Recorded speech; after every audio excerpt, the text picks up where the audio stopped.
Welcome to Inside Colebys, episode 9. Today we're doing a short Q&A.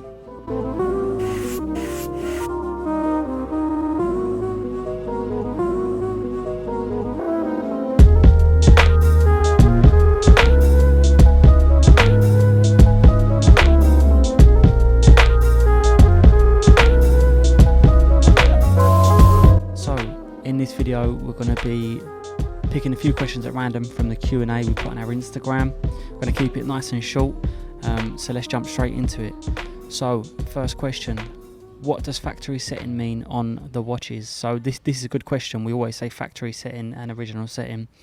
Basically what it means all the parts on that watch are factory from the manufacturer. So let's take a Rolex as an example.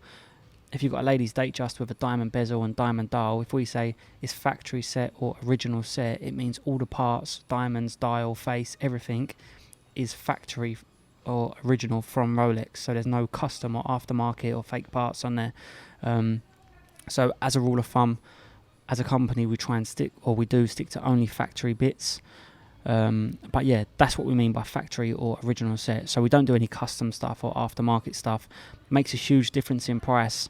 If we've got an original lady's Datejust that's got a diamond bezel and dial, say it's 10,000 factory set. If you had something that was after set or custom set, it would probably be around 5,000. So it makes a huge difference in price. But yeah, we like just to stick to factory set pieces.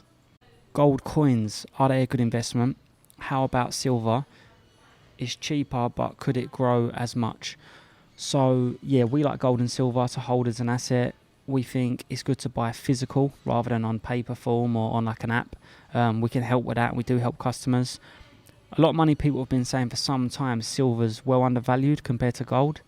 It had a bit of a mad one last year. It went to about $12 an ounce and then back up to just over $20. Did I say $12 or £12?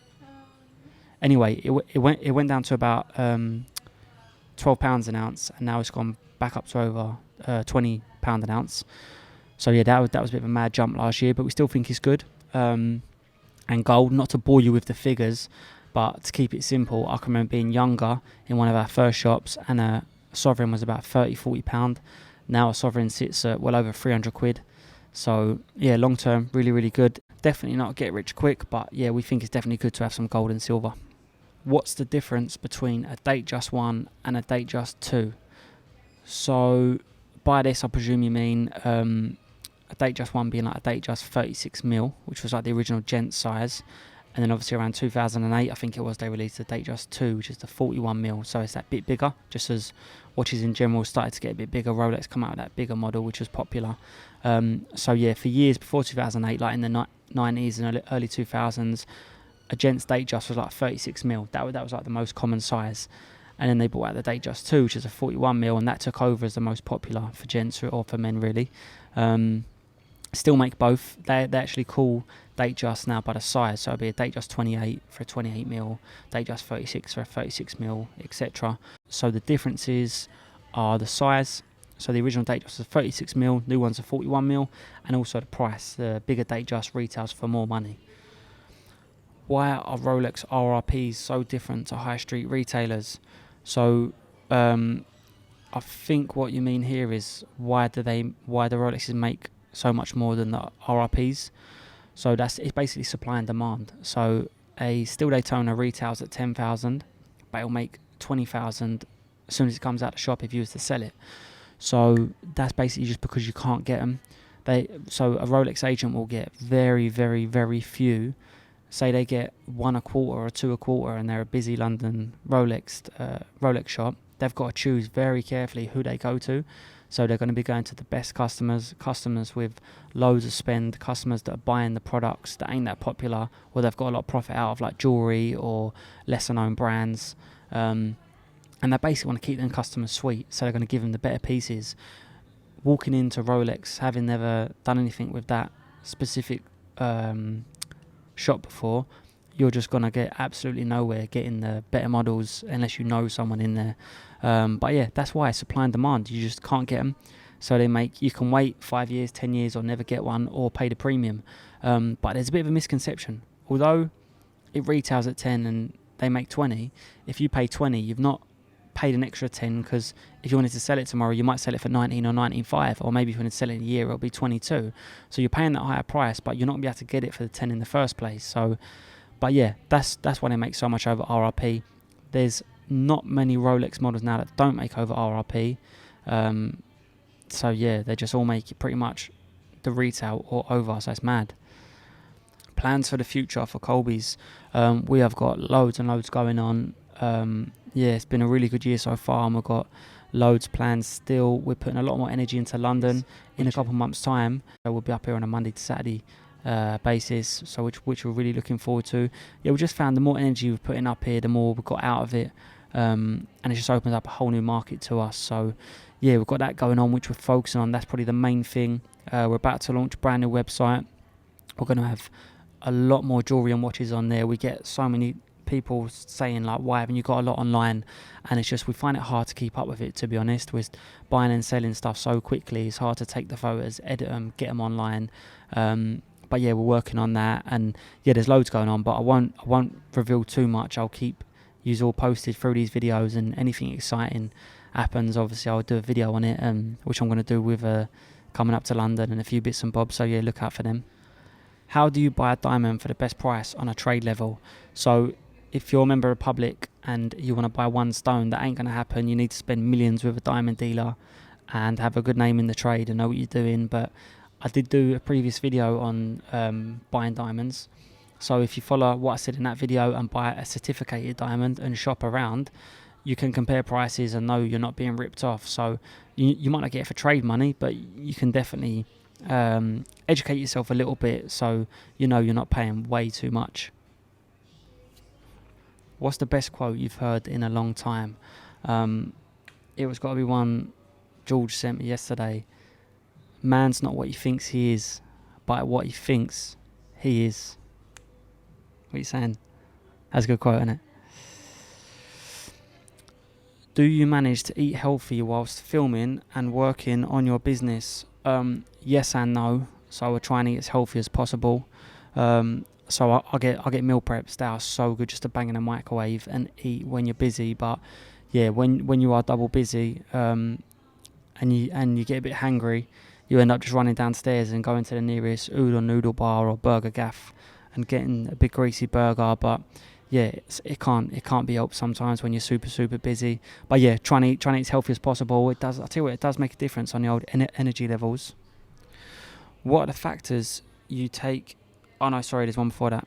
What's the steps you take to make sure private sellers aren't trying to scam you? There's nothing you can really do to prevent people from trying to scam you, but there's definitely things, or a lot of things you can do to prevent it. Number one is just don't be greedy.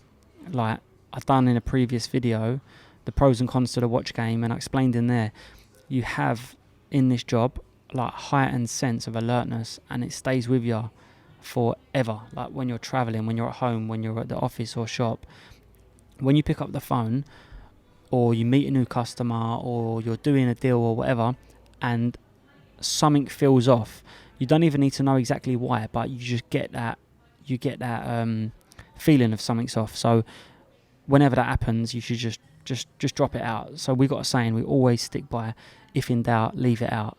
So when that customer's on the phone and you're not feeling it for some reason, or someone's offering you a watch and it's a bit too cheap, or there's a million scenarios, but yeah, just don't be greedy and leave it out. What are the factors you take into account when you get in new stock? So I don't really know what you mean by this question, but what do you think that means? Or what do you think that trying to say by asking that question? Like which stock to buy? Alright, so let's take it as how do we choose which stock to buy? So I think people imagine this industry to be like, you get lists of watches sent to you where a supplier has got loads of every Rolex model, and we say, right, we'll have 3 Batmans, we'll have 4 Root Beers, we'll have 2 Daytonas. It is nothing like that. It's just a mismatch of suppliers, buying from the public, buying from trade suppliers, being promised things, people letting you down, not needing a Root Beer and 10 come up one week, then a customer asks you the week after and you make the same inquiries and there's none about it. It is a constant battle of buying as much as you can but not buying too much where you're stressing yourself out. And yeah, it's just, I'll be honest with you, it's just a complete juggle. We are working literally all day on the phone to find the right stock at the right price from the right people. So yeah, obviously there's kind of like, there's set things we try to buy, like the kind of more wanted models, but yeah, it's just carnage. It's just buying what comes up, putting feelers out to what's around, and there's no set method to getting stock in. So it's quite an hard one to answer, but it's just a full-time job in itself. Funniest co-worker, it's got to be Holly to look at. What watch would you recommend as an entry-level investment? Definitely Rolex. I'm not saying they're the best investment out of anything, but if you're asking which watch is the best entry-level investment, definitely Rolex. You need to be spending now like 5-6k plus for a man's Rolex, maybe 3-4k plus for a lady's Rolex. Stay away from Omega, Breitling, Tag. If you're talking investment, you will find it hard to get out of them when you want to part exchange it or sell it. If I've got to narrow it down to a specific model, there ain't really a bad one. Let's say up to 10 grand. Explorer 2 is good. It's the 50th anniversary of it this year, I think, and they might be discontinuing it or changing it in some way, so they're pretty good, and it's not the most popular at the minute. So I always try and steer people to things that ain't popular right now. Like when our phone's blowing up for a certain model, that's when all my pals are asking me for that specific model, but they're going for the highest point right then. Like I've got a crypto guy coming on tomorrow doing a podcast, and it's the same as like when everyone's talking about Bitcoin, that's when it's at the highest point. So yeah, you don't really want to be getting in things. I personally think they're the most popular right now. Like in the 50s or 60s or whenever it was, a Steel Daytona was the only one they couldn't sell, Rolex, and that's the only one they offered a discount on. So if you bought one of them then, you would be laughing now. It's one of the dearest models from that time. So yeah, things like Datejust 41s or Datejust 2s are blinding. They're just bread and butter. You can get out of them really easy. But yeah, up to 10k, they don't really do a bad one. So just stick to Rolex and you'll be safe for an investment. Right, so this one is someone asking for a price on a watch that someone's put into the list. We had probably 50 to 100 come through on Insta, and yeah, we get tons every day.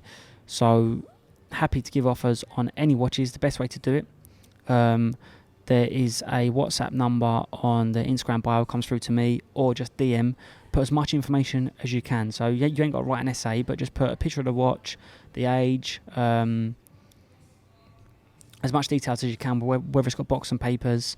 If you've been offered a price or you know what you want, put that in there as well. Yeah, anything you got to sell, send it over in a DM. We will get back to you with a price. Yeah, and that's just the easiest way to do it. That was it.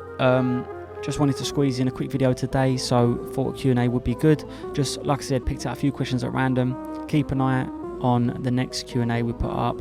We'd love you to all put in your questions and things you're wondering, get as many answered as we can. Thanks for watching, and we'll catch you on the next video.